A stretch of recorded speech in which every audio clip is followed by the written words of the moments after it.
안녕하세요. 달려라 경기 김혜진입니다. 매주 목요일 하나손해보험 최주필 전문위원과 함께하는 시간이죠.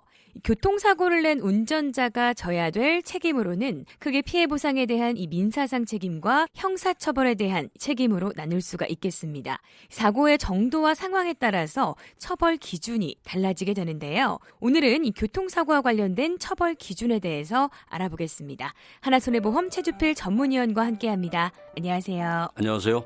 네, 위원님. 이 교통사고를 낸 운전자가 져야 될 책임, 그게 민사상 책임과 또 형사처벌 있잖아요. 모든 사고의 경우가 다 똑같진 않겠죠. 예, 말씀하신 대로 사고 낸 운전자는 피해 보상에 대한 민사상 책임을 지고요. 왜 사고 냈느냐, 사고를 발생시킨 행위에 대한 형법의 적용을 받는 형사상 책임도 지게 됩니다. 네. 그리고 법규를 위반했거나 아니면 인명피해 사고 났을 때 그 결과를 합산해서 행정상의 책임도 지게 되거든요. 네. 그러나 이제 크게 보면 교통사고는 고의로 내는 사고가 아니고 과실로 인해서 발생하기 때문에 별도로 사고 유형에 따라서 특례를 정해놓고 처벌을 별도로 하고 있습니다. 네. 크게 두 가지 정도로 나누어서 생각할 수가 있겠습니다. 그럼 어떻게 이게 두 가지로 구분해서 처벌을 하게 되나요? 형사처벌 대상이 되지 않는 일반 사고와 형사처벌 대상이 되는 두 가지가 있거든요. 네. 형사처벌 대상은 자동차 보험에 가입해서 보상이 되면은 공소권 없음으로 처리를 하게 됩니다. 즉 피해 보상 해주는 걸로 모든 사고는 마무리가 되고 네. 형사상 처벌은 받지 않게 된다는 얘기죠. 네. 그러나 사망 사고를 냈을 때 인명피해 사고를 내 도주하는 뺑소니, 그다음에 중앙선 침범 등 12대 중과실 사고, 그리고 세 가지 중상의 사고인 경우에는 자동차 보험에 가입해서 보상이 된다 하더라도 형사처벌을 면제받을 수는 없습니다. 이 두 가지로 구분이 되거든요. 네네. 그럴 때 이제 일반적인 사고는 보험만 가입하면 형사처벌은 자동으로 면제되니까 합의를 하지 않습니다.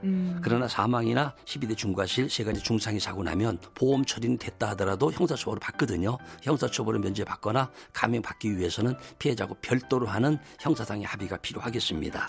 그리고 민사상 책임은 보험 처리 이외에도 별도로 형사합의를 봐야 되고요. 피해자라 하더라도 민사상 보상 문제는 과실상계를 별도로 적용을 하겠습니다. 네. 자, 그렇다면 이 자동차 보험 가입 그리고 합의 여부에 따라서 이 처벌 내용이 좀 달라지겠네요. 그렇습니다. 자동차 보험에 가입을 했고 형사 합의도 했습니다. 이럴 때는 불구속을 원칙으로 하거든요. 네. 그러나 혈중 알코올 농도가 0.16% 이상인데 피해자가 8주 이상 진단이 나왔거나 혈중 알코올 농도가 0.16% 이하지만은 10주 이상 진단이 나왔을 때 기타 중침 등 중과실로 인해서 10주 이상 진단이 나오게 되면은 형사처벌 받을 수도 있겠습니다. 그다음에 자동차 보험에 가입을 했는데 피해자하고 별도로 형사상의 합의를 하지 않았을 때는 원칙으로는 6주 미만이면 불구속을 원칙으로 하고요. 혈중 알코올 농도가 0.16 이상으로 2주씩 낮아집니다. 6주 이상 진단이 나왔거나 기타 중과실로 8주 이상 진단 나오면 구속되는 경우도 있습니다. 또 가장 어려운 입장인데요. 자동차 보험도 가입하지 않았고 피해자하고 개인적으로 합의도 안 봤을 때는 대개 구속이 되는데 8주 이상 진단 나오면 구속 수사하는 것을 원칙으로 하고 있습니다. 네, 그렇군요. 이 피해자가 사망하거나 도주한 경우에도 이 처벌 기준이 좀 달라지게 되나요? 피해자가 사망했거나 도주했을 때는 일단 구속이 원칙이죠. 네. 그리고 뺑소니인 경우에는 4주 이상의 진단이 나오면 대개 구속영장을 청구합니다. 네. 그런데 이제 피해자 측하고 즉시 합의를 했고 피해자의 과실이 많고 운전자에게 어떻게 보면 동정이 가는 그런 사고일 경우에는 불구속 수사를 할 수도 있겠고요. 네. 사고 내고 도주하는 뺑소니인 경우에도 구속을 원칙으로 합니다마는 피해가 경미하고 합의를 한 경우 또는 도주 의사가 미약하거나 아주 짧은 시간 안에 자수를 했을 때는 불구속 처리할 수도 있겠습니다.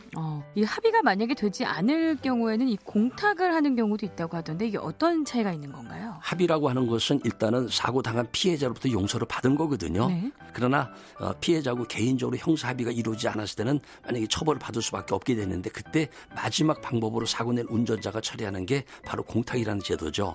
사고는 냈습니다. 반성하고 있습니다. 그리고 합의하기 위해서 노력을 했는데 이러이러한 과정 때문에 합의가 이루어지지 않습니다. 앞으로 성실하게 운전하겠습니다. 한 번만 선처해 주시기 바랍니다라고 하는 게 공탁입니다. 그래서 공탁했을 때에는 합의금하고 거의 비슷한 수준으로 공탁을 하게 되면은 대부분은 이해가 되는 걸로 알고 있습니다. 네, 그렇군요.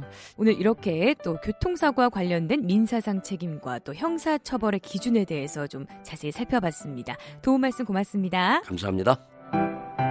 새로운 경기와 함께하는 달려라 경기, 지금까지 진행의 김혜진이었습니다. 고맙습니다.